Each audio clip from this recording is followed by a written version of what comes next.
Hi. Sundar, just a quick check. You're able to hear me, right? Yes, Mukul, we are good to go. Oh, okay, good to go. Okay, welcome everybody. Thank you so much for joining us. Very happy New Year to you.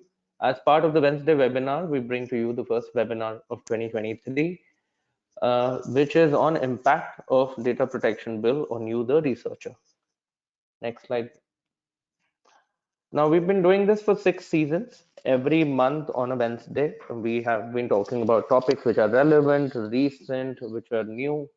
And today's webinar actually touches on something which is happening on the side. Not a lot of people know about it.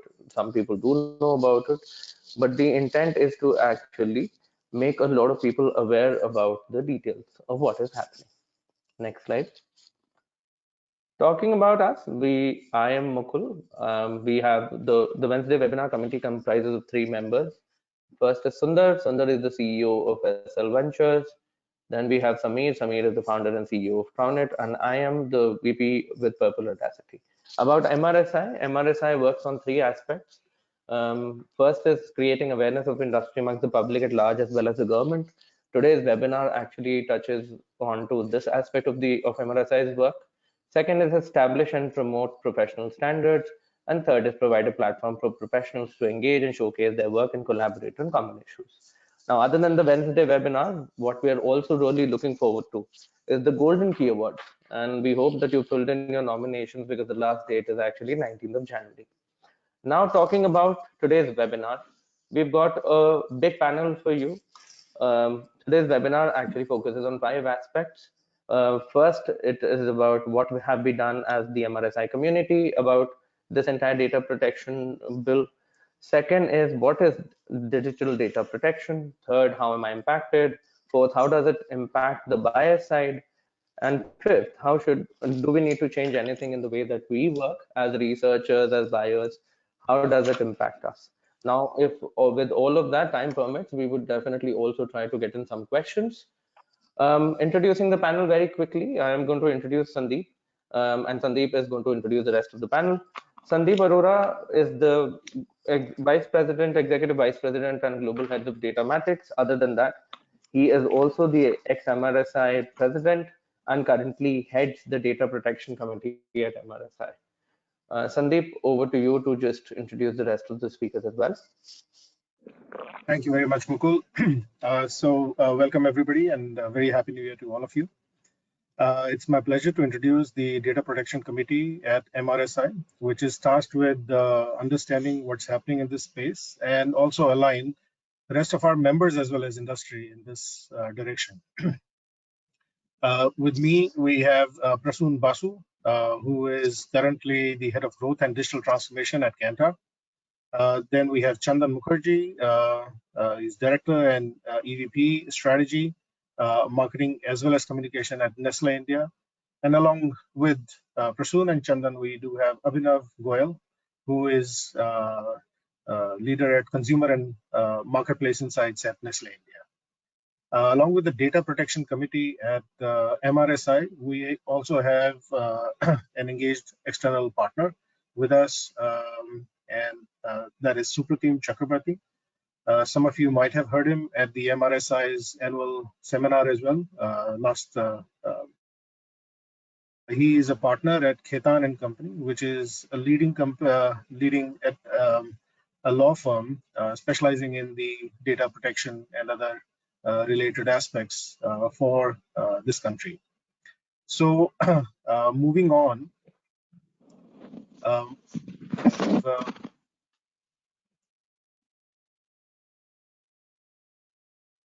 can we move to the next slide, please? So moving on, I think the first question that sort of comes is, what is it that MRSI as a community is sort of doing in this particular space? As you all know, MRSI, Market Research Society of India, it has been at the forefront of representing our industry and the interests of our industry to the government, policymakers, and similar bodies. We had first submitted a draft white paper, which was against the draft bill called PDP, Personal Data Protection Bill of 2019, to the Ministry of Electronics and IT. And we have been following up the entire progress and development in this particular space, and to see how it's sort of impacting our interests and our way to do business. Internationally, we are also coordinating with SMR's GDPR cell to also understand how is the data protection having an impact on our country, as well as for people who are servicing international markets from India. So that is the second layer, which we have been tracking quite closely, and we've also been updating our codes and ethics accordingly as per that. We'd also set up a professional standards committee, MRSI's PSC, which was constituted to handle any kind of discussions or conflicts or any other points of interest amongst the members, which also includes data privacy and protection control as a part of its charter. Very recently, you would have seen us presenting at MRSI our understanding of the upcoming digital data protection bill, which has been tabled as a draft. And we had tried to understand details of that particular data protection bill along with our partner, Khaitan and Company. We had also tried to submit a response of various issues or concerns that we had seen that might affect our day-to-day routine work, and some of that Supratim would be taking on in subsequent slides. And last but not the least, we are driving this as a very systematic program, interacting with governmental bodies and policymakers on other issues as well. And some of them are related to data, some of them are not, but overall, that's what your MRSI is actually focusing on right now. So with that, I now pass the controls to my dear friend Supratim Chakrabarti from Khaitan, and he will take us through the basics of what is digital data protection. Supratim, over to you. Thank you, Sandeep. It's really an honor, a privilege to be speaking before MRSI members. And this is second, third opportunity for me. Every time when I get this opportunity, it is like speaking to folks whom I know very well because of the depth of discussion that all of us had. Thank you, Sandeep, for all the background guidances, etc. And thank you all other members of MRSI. With that, we can get started. I would take you through the draft of the Digital Personal Data Protection Bill. There's a lot to cover, but what I'll try to do is keep it as snappy as possible. We can move to the next slide, please. So firstly, we'll talk about some of the key highlights of the bill. It's a succinctly drafted, largely principles-based approach. So it's trying to create an umbrella legislation at a national level for the country in relation to digital personal data protection. All sectoral regulators, other laws, etc., are supposed to fit into this scheme of things that will be played out by this particular bill. Of course, there have been few attempts before, you are all aware, and therefore people were thinking probably that let us wait and watch and see where this finally stands. But you can clearly understand with the G20 leadership, etc., there's a lot of positive and clear push right now to see this being quickly brought in as a law, and therefore the recommendation would be that we also be serious about it and start preparing for this particular law. This is largely been considered as business friendly because it is not gone into granularity. It tries to give freedom to businesses and self-regulatory arrangements, etc. This only covers digital personal data and also non-personal data coverages outside. I think this is a small win, like I had discussed last time in the annual conference, that we had requested that the earlier thought process of having non-personal data included in a personal data protection bill should be avoided. It can be very detrimental, especially for the MR industry. Thankfully, that has been looked into.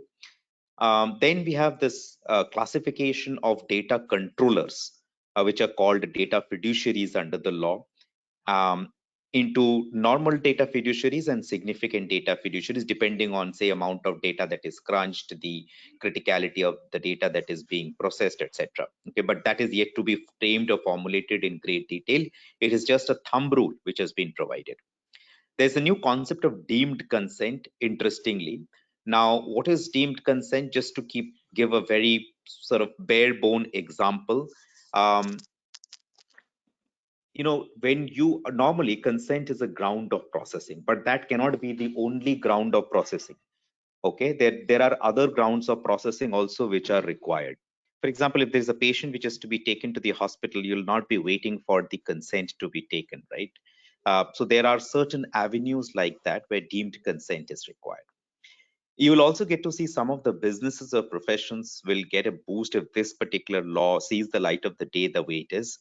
Number one, I would say, is the translation industry, because your terms and conditions, etc., all of those, they're required to be translated into all the 22 languages of the Constitution of India. Now, this is something that the government is pushing hard on, especially they started this with the intermediaries, platforms, social media platforms, etc.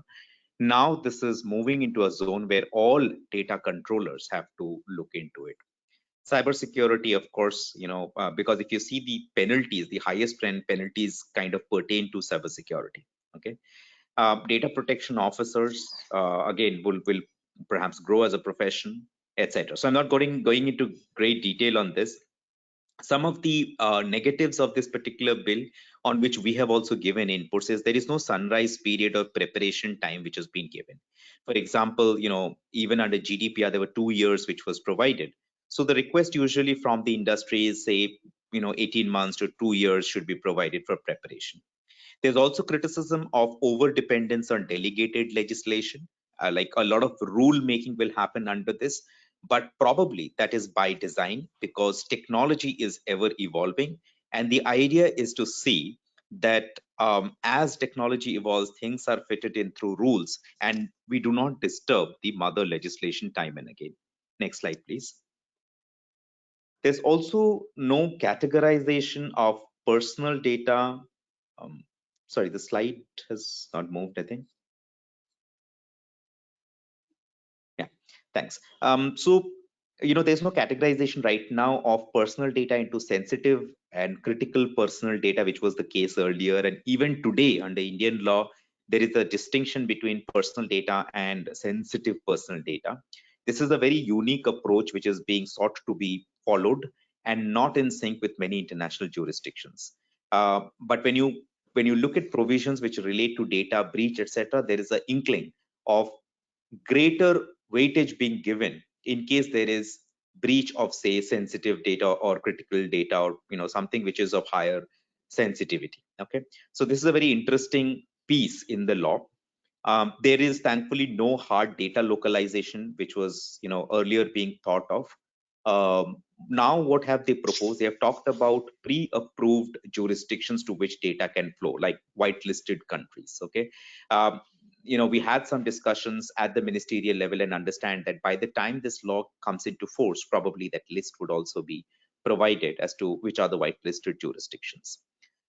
This does not apply to, this law would not apply to personal data of individuals outside India, which is processed pursuant to a contract entered into by a person outside India with the person in India. So basically, the outsourcing industry, etc., would get relief. However, there would remain an obligation to protect that data. Okay, all other obligations do not really apply.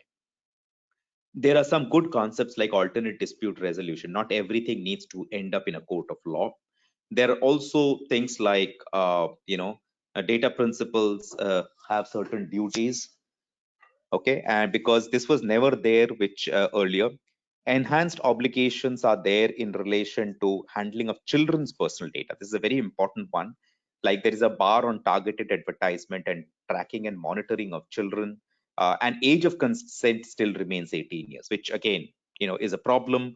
And the industry has voiced that, there is a age band between, say, 13 to 18 or 16 to 18, which would be called, say, the young adult group, and they should be handled differently because they are the generation perhaps which is in the digital space.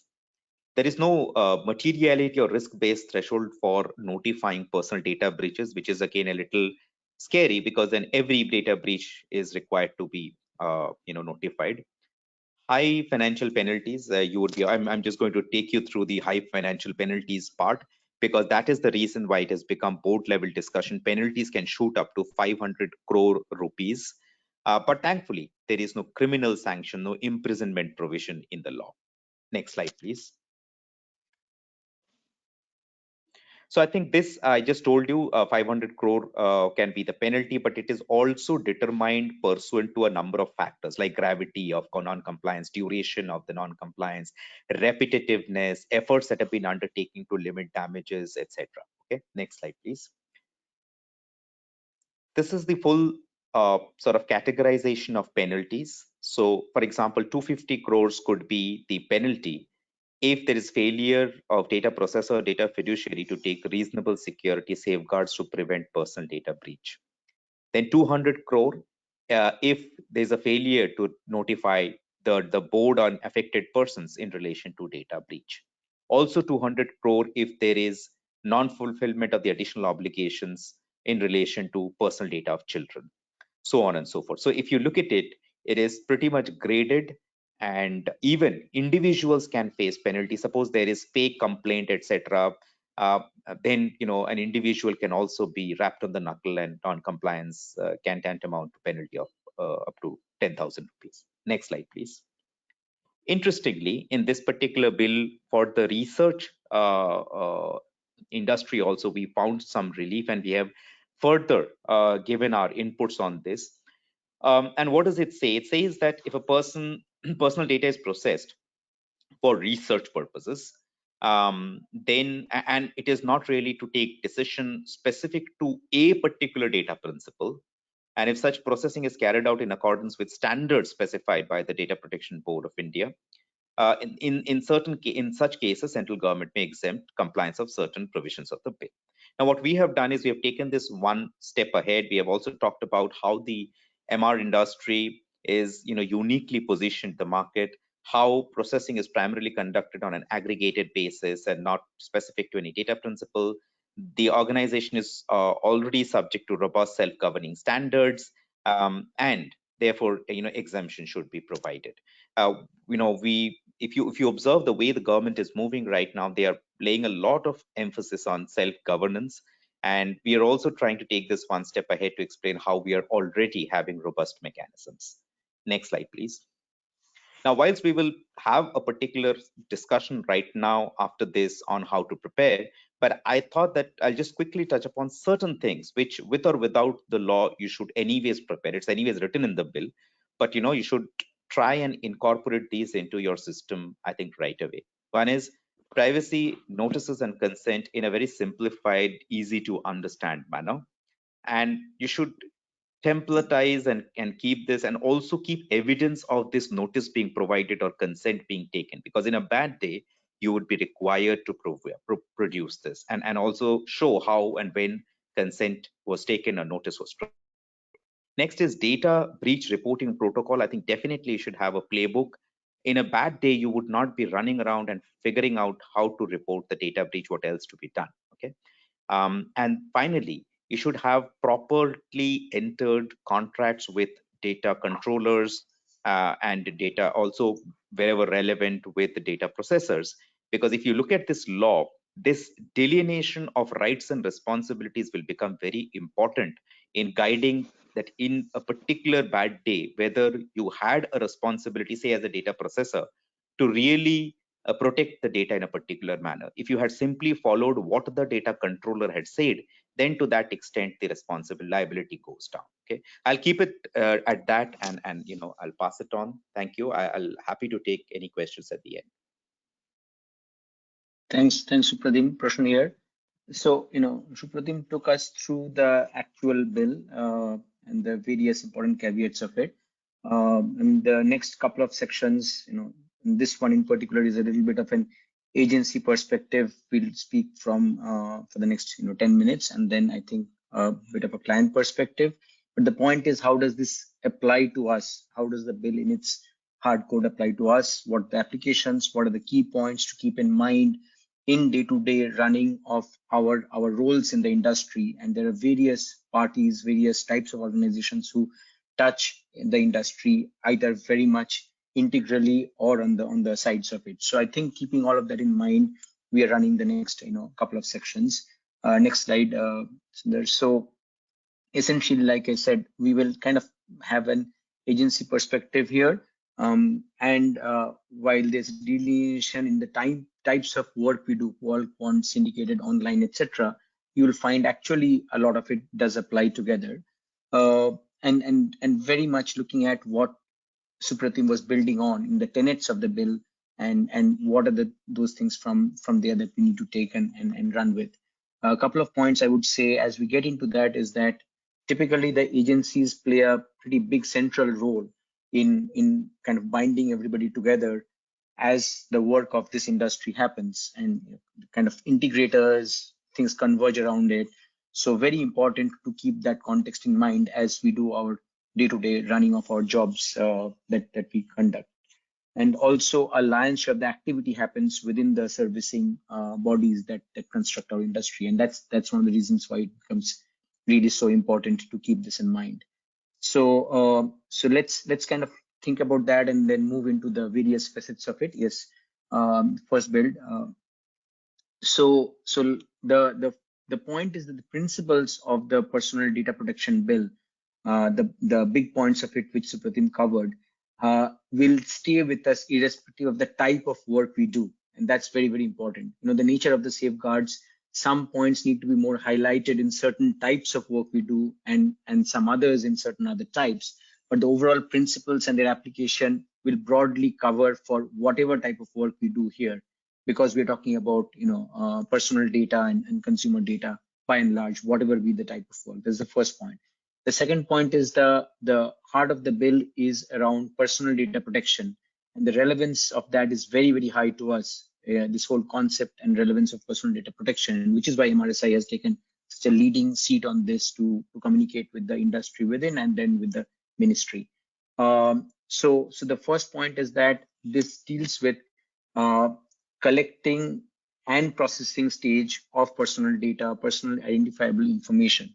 And let's keep in mind that when we are talking about personally identified information, which is called PII, the definition of that is that where we can reasonably infer whether that information is of a person in direct or indirect means. And that becomes important, especially as we are into really large big data spaces, etc., where a lot of triangulation can get us to understand whether that piece of information is that person's or not, even when it is kind of not asked through that variable. So these things become more important and somewhat more fuzzy and intricate to cover today in the context of personal data, just because the mass of data that we are playing with today and all of us in this industry play with.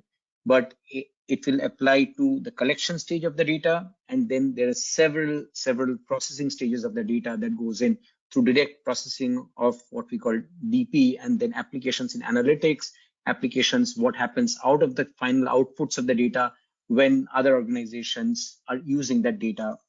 So that's very important to keep in mind, this whole gamut of applications of the data when we think about personal data protection. Next, the big changes that are happening today is that we've got many types of data and very large amount of data. Like I said, big data, large of use of databases, and sometimes large databases. First party client data is often used for a lot of work. So there's availability and intermingling of all of these large data sources from various places, and many of them might have PII, which makes it more important for us to really worry about how do we protect PII and how do we keep the genre of personal data protection absolutely untouched. Next, the other point to keep in mind is this whole progress that's happened in the last few years towards trying to target individuals, person-to-person marketing, personalized marketing that has become very, very big in terms of running campaigns, promotions, media that's targeted towards individuals. So which makes the need of PII very, very high, because that's what kind of creates that opportunity for marketing organizations to get to individuals and effectively market their products and services. But that means that the need for PII becomes high, and the whole context of where we ensure it doesn't get to the purposes that our industry is supposed to play in becomes very, very important. So let's keep in mind that the general movement towards personal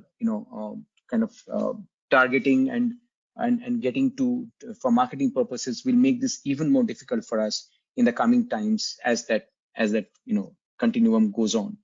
And we've seen some of these things. Yes, thanks. We've seen some of these things in terms of like the much acclaimed the Cambridge Analytica breach that happened quite a few years back, actually, when this was just was perhaps one of the building blocks of it, where, and Supratim spoke about the kind of penalties that are being imposed here. As one of the organizations had to pay a very, very large amount of money against that breach that was established. And there are two facets to it, before we get into the builds.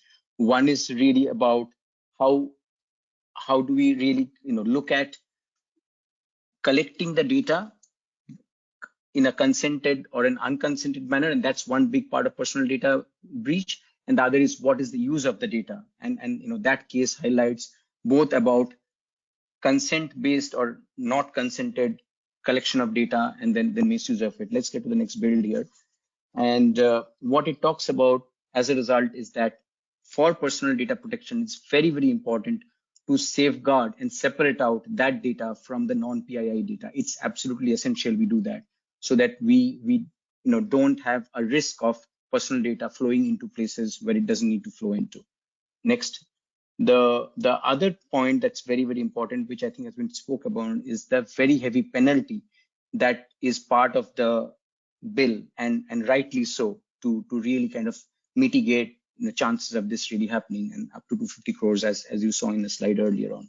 And then the final point is that there's a very big arduous task of communicating to all affected parties. So let's see if it happens to a large number of people whose data is breached. The bill mandates us to communicate to all principals, all the people who are breached, all consumers, respondents, let's say in an MR agency language, and the data protection board, that a data breach has happened, which is a very, very arduous task.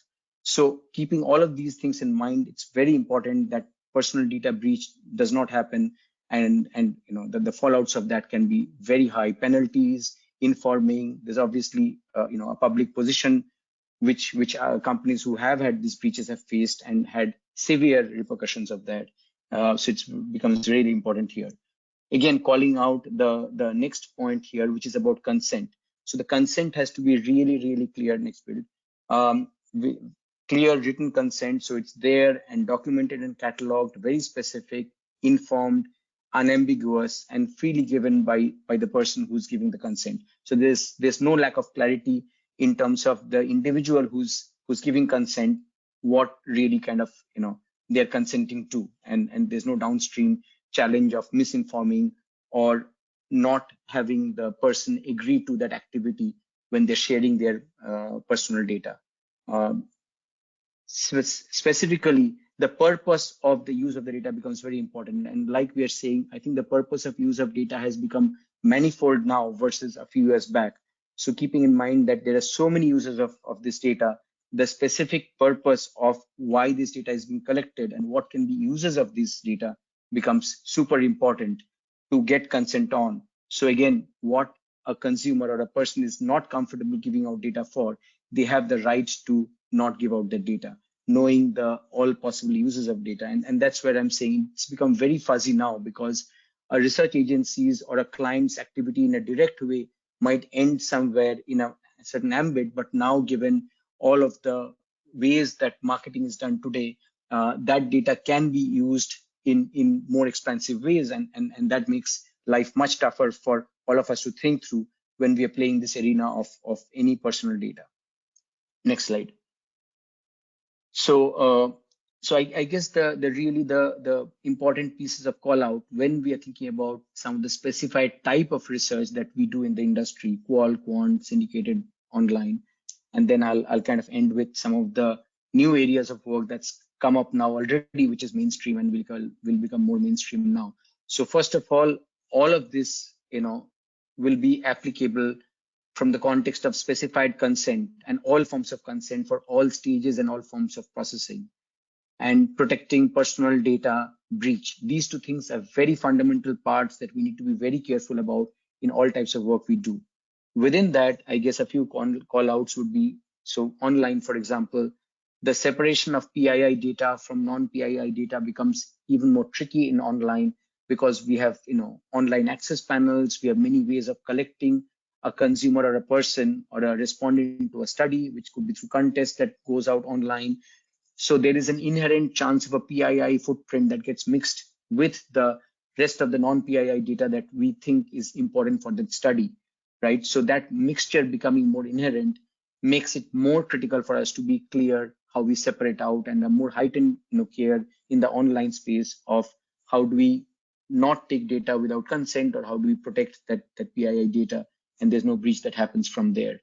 The second point on syndicated, and these are typically could be very, very large studies where mostly a single owner has full, sole, complete ownership of the data. So anything that happens there, the accountability of that sits very squarely and of large effects, typically because the use of syndicated data is large expanse, industry level data, etc. So very important that we are really thinking about this whole aspect for syndicated research, given the size of it. Oftentimes there are panels that are 100,000 size. Now in the new world of e-commerce, etc., you've got data sets which are 1 million size data sets quite easily of e-commerce transactions, and whether those e-commerce transactions have personal information there or not, of what kind, or like I said, sometimes it may not be directly there, but it might be triangulable into getting to a PII level data. And that's also in the ambit of this as far as PII is concerned. And then I think, as we look at Qual, we know that consumers today have gone through this journey of being highly, privacy sensitive.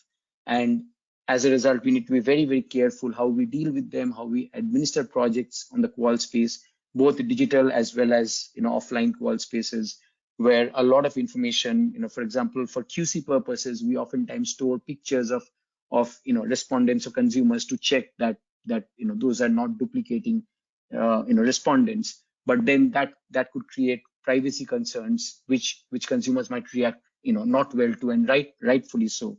So it's very, very important that we kind of keep in mind this whole concept of QC or quality control that we do, because that needs PII, and oftentimes that data sits with the agency, goes over to the client for further checking, or a third party that is doing QC on it. So a lot of privacy PII data can circulate between the agencies who are doing projects, the clients, third party auditors, etc. And all of that, they needs to be properly protected from a PII and a data breach possibility standpoint. Next slide. And kind of coming to the final slide on this section of it, we are in a world which is which I'm calling it new age and the future of research. Next build, please. Where there's a lot of incidents of really multiple parties changing roles of companies. For example, a client could be the recipient of the outputs of the study, but could also be doing a QC and hence needs PII information. So changing roles of parties, lots of parties involved, data processing companies, analytics companies, tech companies, sample and database providers, digital agencies. Many of them themselves are doing the research within their walled gardens and giving it out to their clients, for example, right? And they're involving an analytics or an MR company to do that work within their walled garden. Now, if it's a very, very good system, which is well protected, great. If not, then there are again multiple parties coming together to do it. Plus, nowadays you've got shared platforms, shared softwares, DIY systems where certain parties, certain companies or types of entities are coming in and doing part of the process there and then going out of it. So this convergent world of integration and multiple parties, IT systems, tech, etc., has made this complex and confusing. And hence it's very, very important, we think about PII and its protection even more in this new world, which is becoming the mainstream world going forward. Next build. So like I was saying that the weakest link in this is important to protect. So all of us who are involved, multiple parties who are involved in running, let's say, a project, all of us should have shared accountability to ensure that no link is broken here and the weakest link is protected. So almost like mutually making sure that there's compliance, agreement, and practice of that. Second is the multiple systems that go in and multi-directional data flows that happen, because data could flow from A to B and B to A both ways for various reasons. Like I said, quality checks, etc., is one of them. So clarity on who is responsible for following what steps, so that overall the system is completely safeguarded on the principles of personal data protection in laws is very, very important. And then finally, like I said, there are new types of work happening, multiple data streams, client first party data, data enrichment projects where we are adding more variables of data into a profiling exercise, a lot of it through large data lookalike, mechanism to create targeting cohorts, which is a big application today in the P2P marketing that we're talking about. But that all puts the proximity of PII data to final outputs that much closer, or chance of it closer.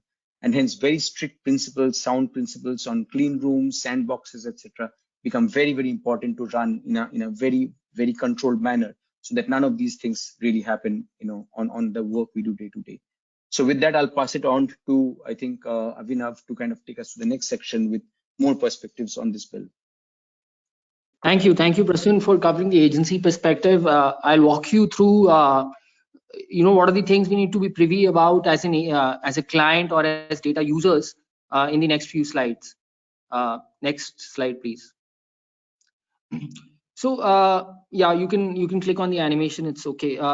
So data protection bill, defines data users as data trustees or data fiduciaries. That is any entity or a group of entity who determine the purpose and means of what the collected personal data will be used for and how it will be processed. So thus clients or research users are defined as data fiduciaries and are responsible for data protections as any research agency or data processors, as they are called in the bill. In fact, data fiduciaries have enhanced obligations such as furnishing of privacy note, ensuring consent collection, enabling exercise of rights by data principals or respondents. So it's a shared responsibility. Next slide, please. Yeah. So now, what is research users or buyers we need to do, say, in the next 6 months when the bill will be tabled in the monsoon session of the Parliament for approval? And it's very critical that we start the conversation now with different stakeholders, because as Supratim mentioned, there's no sunrise period, at least in the draft bill. So we need to be ready for it when it finally hits us. So first, inform internally, have a discussion with your legal team to figure out any foreseeable requirements that you might have when it comes to, say, for example, respondent confidentiality or the rights to withdraw. Speak to procurement if it's involved in research discussions, so that relevant clauses can be built into agency contracts going forward, which are of course mutually cohesive. And yes, explore the need for a data protection officer or team which may sit within your legal arms, but is the go-to team in case of any data breach issue that is reported. Second, talk to your agencies around data protection. What is their view? Do they recommend anything in the work they are doing, or do they plan to do something, or they are completely oblivious to it? So explore that. Explore with them on what is their point of view in terms of seeking a recorded consent to process personal information versus deemed consent, which is the case these days in most researches. Explore the need for a formal contact mechanism or a grievance redressal to be informed to the respondent in case he or she wants to withdraw consent at a later stage or log in a grievance, or steps to be followed for a timely redressal. And finally, in case of any data breach, how are you going to jointly resolve for it as agency and client, including clauses around personal data breach liability, steps to report for it to the data protection board. So all these things we need to ponder over. And as the third point, review your researches on, do you really need to collect personally identifiable information or not? Do you think you will analyze using it, or you can do away with it? Once we've collected such information for backtracking, say for example in digital researches, there's limited window for back checking. So can we do away with it? So these are all questions we should look for in terms of our research requirements for the current researchers and going forward. Thank you.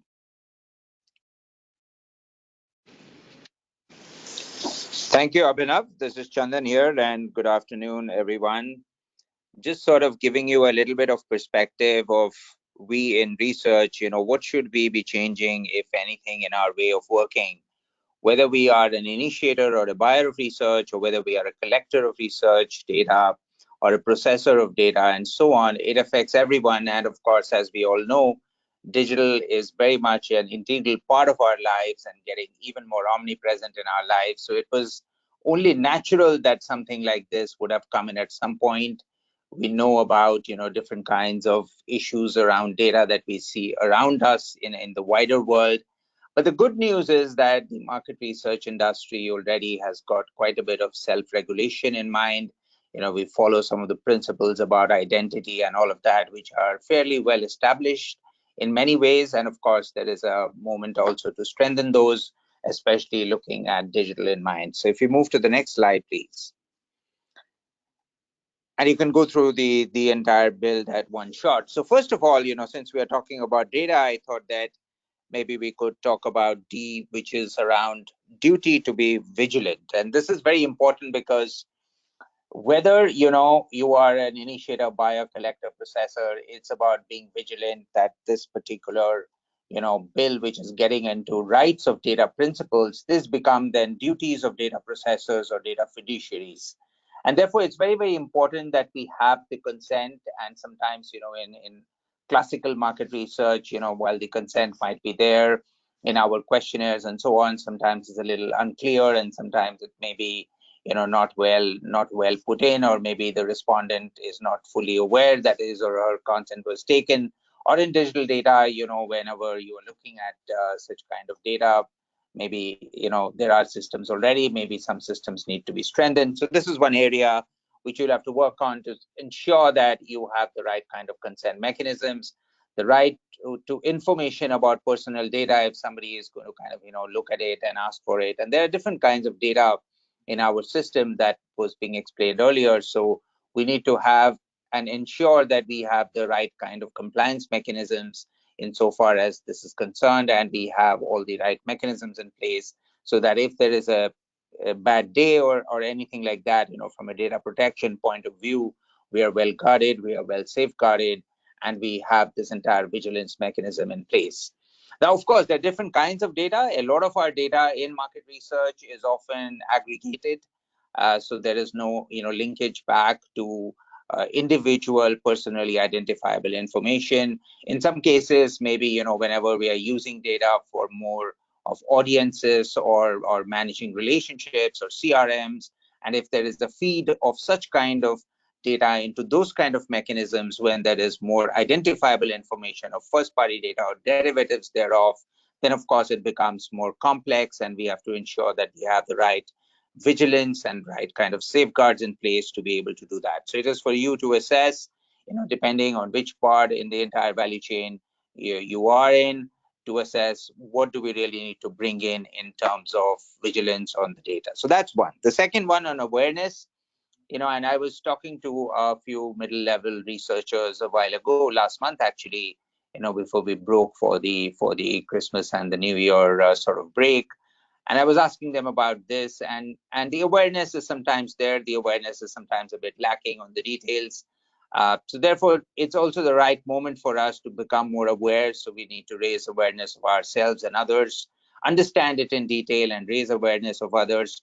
So whether you are on the client side or the research agency side or the processing side, or whichever part of the value chain you are, it's important that we understand what it is all about, that no link is broken. And if any link gets broken, then often the issues can really kind of spiral into something much bigger. We have to prevent identity being revealed. That's the fundamental principle, that there is personally identifiable information. And when we are collecting such kind of information, there needs to be proper levels of consent, etc. So that's the awareness level which we need to bring in into all our day-to-day working, and ensure that we have mechanisms in place and processes in place to be able to handle it. The third one is essentially talk about it with all stakeholders, whether on the agency side or the client side or any other part of the organization that you are in, or in the analysis side or whatever, we need to talk about it to others. We have, a decentralized way in which a lot of field people are collecting information. We have different panels, we have different, large data sets, sometimes small data sets, sometimes customized, sometimes syndicated, and all of them bring in their own nuances. But it's important that since this is a data protection bill now and it's got several ramifications, we need to also kind of heighten our responsibility and talk about it with others and see what we need to put in place. Whether as a client talk about it with your agency partners, whether if you are an agency, then talk about it with your client partners to see where exactly we need to do internally. We need to talk to our field guys, with our digital panel guys, and so on and so forth. So I think it's all about the entire ecosystem getting charged up to be able to take this on right through all the levels in the organization and right with everyone, because research is something where almost everyone gets involved in one stage or another, and data is something that we all touch. So therefore, it's important that we really kind of federate this and become more aware all through. And then lastly, in terms of access or assess, look at what is the impact on your different mechanisms that you have in place. What is the impact on different instruments that you have in place, so that no link is broken, so that consent is there clearly. If you have data coming in which is not anonymized but identifiable, then you have the right kind of firewalls, clean rooms, sandboxes, etc. When there are multiple partners involved, then of course this becomes more complex, and therefore you need to really ensure and understand that everything is really there and that you have all the mechanisms in each of your pieces, so that we're all prepared to be able to take on data protection in its full steam. Thank you everyone for listening in, and back to you, Sundar. Thanks, Abhinav. Mukul, just checking you're connected as well. Yes, Sundar, I'm connected.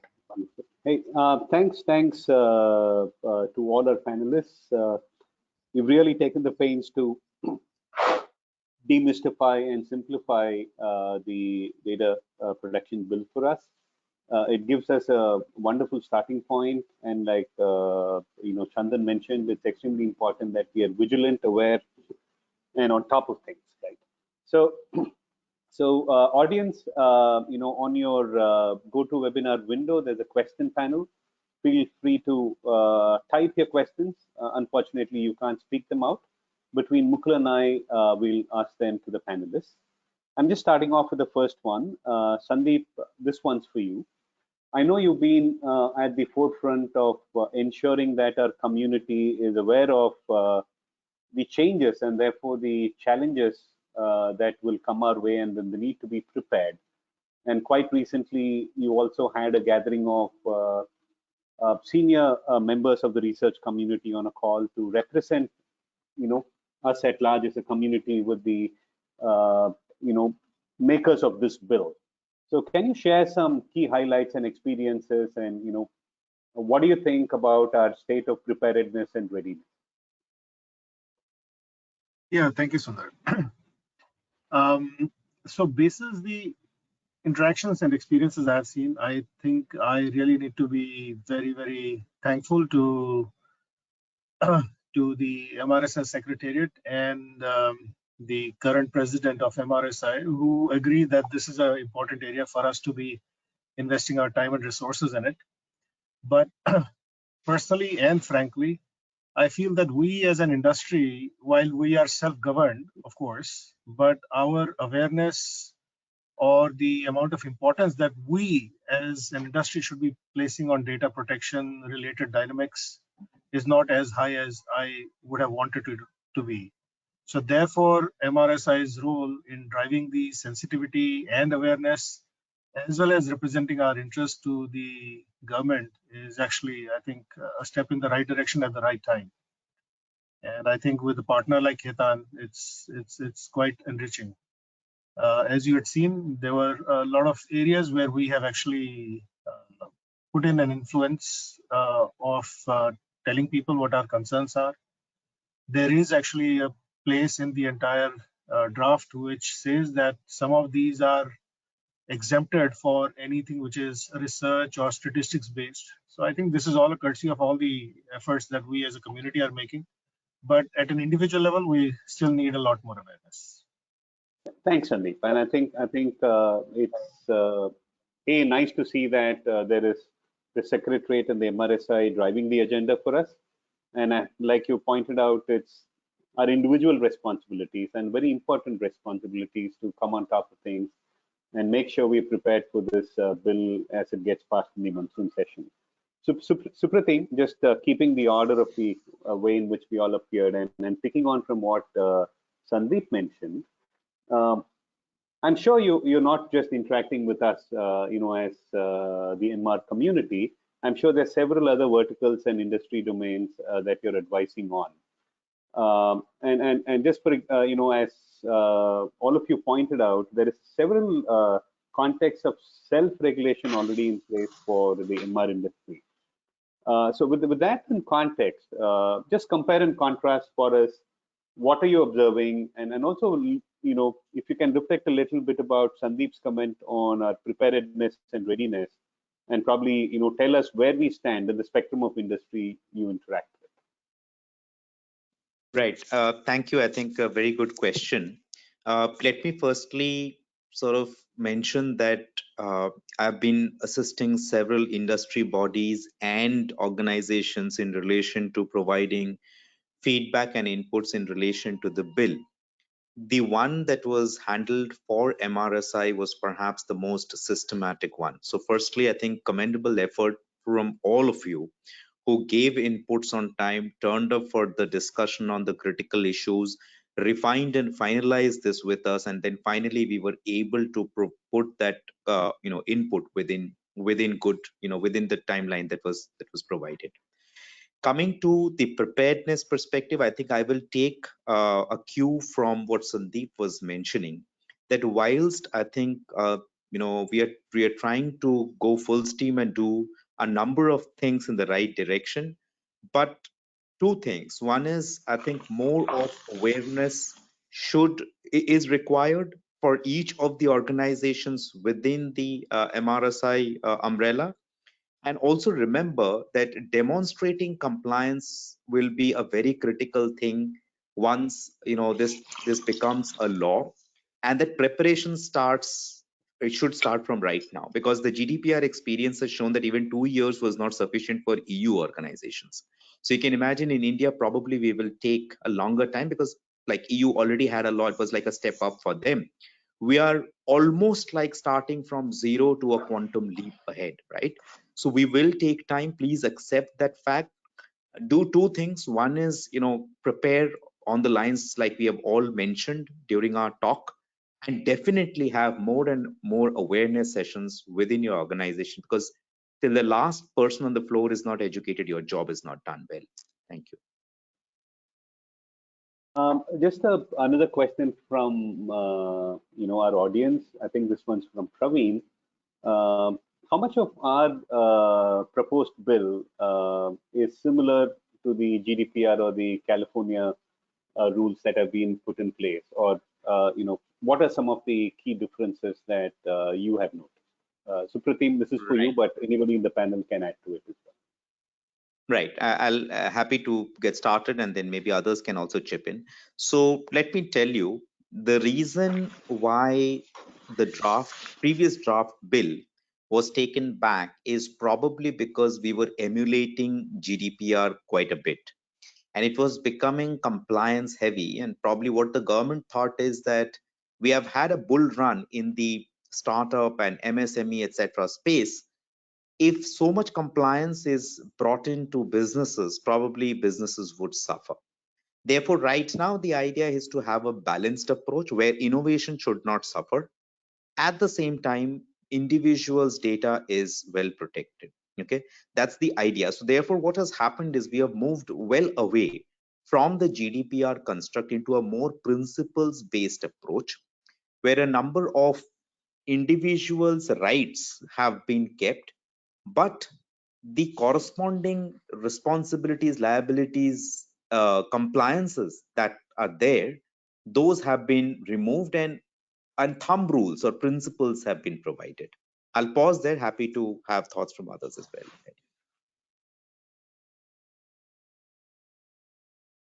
All right. So I'm pausing as well for a few moments. If anybody else in the panel wants to add to this thought. Right. So, so I'll lead on to the next question. Prasoon, this one's for you, but as the principle goes, anybody in the panel can step in and answer. In fact, there are several questions from our audience in terms of just the operational context of research itself, right? For example, there is a chicken and egg question saying, when we conduct telephonic research, we already have the telephone number, and then we are calling this person, so how do we handle such situations? Is a question from, I think, Pooja. And then there is a question around, if we are delivering research work to non-Indian customers, how does this bill impact us? And another kind of question is, as clients, somebody, Shefali is asking, saying, what are the types of information the agency needs to mask before sharing details with us? So the client is asking, saying, what can the agency share or not share? So a whole host of questions. Prasoon, starts with you, but panel can step. Okay, sure. I think on the first one, I guess what's important is to look at the fundamental principles that are part of this bill, and how do we ensure we follow those principles and not violate them. So, for example, the example of that the telephonic list that came up. So, if we as a call center or an agency or whoever is making that activity happen, is that activity happening through a consented use of that information for us? So I think each of these questions, if we go back to the fundamental principles, then we'll be able to respond to them, because there'll be a plethora of situations and scenarios. So if we are using a database which is not consented and the agency has not checked whether it's consented or not sure, then I think that there's a chance of violation there for that activity where the data has come in. And these things have become very difficult nowadays because of the correctly heightened privacy needs that we have. As a result, use of databases is become very big, and that's one of the points I was highlighting in those sections. But it is important to figure out, so is this a violation of personal information that has come to a certain party without consent or not? That's the point. And like I said, personal information can be directly gotten or can be inferred, and that is also a part of the definition. So we need to be clear on that.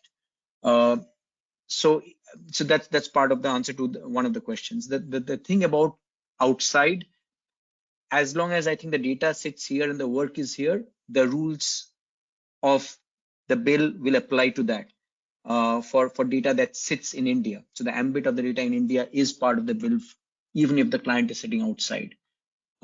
Quick response to the third question on what can be shared with the client, masked, etc. Again, I think the fundamental principles need to be looked at as to, does that output data be tagged with any kind of information that can get to a person or a respondent or not? We have these principles we follow. Let's say in employee studies, for example, where we say the reporting group needs to be small for action, but if it's too small, then that can reveal the identity of people in that group, right? So a lot of care is needed when we are creating cohorts of people as to what is the size of that cohort. That makes it very, very difficult to identify individuals in that cohort. And keep in mind that with more sophistication of big data analytics, I'm sure there are folks working out there who can help triangulate from some amount of small cohorts into individuals using advanced mechanisms of analytics. So it becomes more difficult for us in this context to ensure that what's been going out from one door to the other, and it doesn't matter whether it's going from agency to a client or not, any passover of information in whichever direction, I think needs to safeguard that doesn't happen, and we are careful that personal information is not going through. Other ads from the panel, welcome. Yes. Yeah. So so anybody else wants to add to that? Right. So Prasoon is absolutely right, but I'll just add two more, flavors to question part 1 and part 2. So, this is an interesting one. When you're calling someone, you already have the phone number. Interestingly, there is a new avenue which has been created, which is a deemed consent. And the example which has been cited is very interesting. Suppose you go to a restaurant and you have given your phone number, and they call you, say, to confirm reservation, etc. There is a deemed consent, right? So if there are such scenarios where it is obvious that for what purpose it has been given, probably we can look into that avenue, but it's a very risky zone, remember, because if tomorrow it is challenged, then there could be a difficulty. Legitimate interest has been prone to litigation under GDPR, we are all aware. Okay. The second point was in relation to non-Indian data. I think what Prasoon mentioned is absolutely correct. Just one additional thing for the outsourcing entity, industries leeway. I think what has been done is, if it is foreign individuals' data which is getting processed in India, then there is a possibility of getting some relief under the law. However, the security of the data still needs to be maintained. So these are two bits from my end. Thanks, Supratim. I think the job ahead is getting clearer, and I think all of you have helped, in that direction. Chandan and Abhinav, I can't resist asking this question, and I'm wanting you to wear your client hats. And Supratim very nicely put it up front, saying that there are some professions that are going to grow. When that happens, obviously there is cost, somebody needs to get paid. So compliance from a data protection security perspective is obviously and definitely going to add to cost of researchers. So Chandan and Abhinav, question to you. How you, what's the thinking in client organizations, and how you guys prepare to deal with it when agencies come and say, hey, pay me more because I have to comply now? Well, sure. Thank you. Thank you for that question, Sundar. Well, I think it's very important because, compliance is not negotiable in terms of being an overall principle. And I think, we need to follow the laws of the land. We need to follow the right principles. We need to follow the right ethical standards. We need to, have the right mechanisms in place, which really provide the right kind of protection of privacy and various other, related aspects that are being talked about. And in this digital age, this cost has to be included in the cost of doing business, because this is very much an integral part of the right way of doing business. Now, of course, we need to ensure that we have the most cost-effective solutions in this area, and we need to have the right kind of mechanisms which are long-lasting and which sort of ensure that we have the right cost structures over a period of time. But this is something which we all agree with, and we generally also include it in everything else, because you look at any kind of identifiable information. This has been around in other parts of the marketing industry, whether you look at CRM programs or relationships, audiences, or others where you do have access and you do use first-party data, but it's always with consent. It is always properly managed using, of course, the right principles. Sometimes, when you have data sets, there is a principle of de-identification, which means that a data set does not contain identifiable information, but there is a way to link that information back to identifiable information, which needs to be segregated and put in one place, so that, if you are looking at a data set, you don't have identifiable information. But if you would like to double click on the data and go a little further, based on several questions that we as clients, for example, might have in order to probe a bit more or go deeper to understand a particular aspect of behavior or whatever it is, we need to create the mechanisms for that. So fully supportive of this, and it's very much in the right direction, in the principle of protection and so on. So we strongly support this as a client, but we of course need to ensure that the mechanisms are the best and the most future forward for us. Thanks for that, Chandan. And I think as a collective, as I've heard, and I'm sure our audience has heard, this is the right direction that all of us need to take, and all of us need to be aware and vigilant. I think, as Chandan, you pointed out earlier in the presentation, and be prepared. We are a few minutes over. I'm just making a few announcements, and we'll call an end to the session. But before I get there, a big thanks to all our panelists again. Thank you, Sandeep, Supratim, Prasoon, Abhinav, and Chandan. The announcements I have from the Q&A perspective, there are several others I couldn't raise with the panelists due to the paucity of time. The MRSI Secretariat will reach out to all of you to get your responses, and it will be hosted along with the recording of this session at the MRSI website. So those of you who found this interesting, want your friends and colleagues to know more, ask them to connect and have a look at this recording. Leading on, I think the next webinar is likely scheduled for 15th of February. We'll come back to you with more information and details. Stay tuned. And Mukul, earlier in the presentation, when he introduced the session, spoke about the Golden Key Awards. Be aware that the closing date is 19th of January. It's just around the corner. I'm sure you're working on it, but if you're not, make sure you're working on it and submitting your entries in time. And with that, I lead to the end of the session. Thank you very much. Thank you, panelists, again. And thanks to all of you, audience, for joining and taking the time with us. And thanks, Sandeep, for being at the forefront of pushing this agenda, along with when you were the president in the past, and likewise now when you're leading this committee for us. Mukul, over to you. Any last words? No, I think it's been a great session. Thank you, everybody, for your time. I think we can now end this, and we'll hopefully see you in the next webinar. Thanks again. Good day and good afternoon to all of you. Thank you, everyone. Thank you. Thanks all. Bye.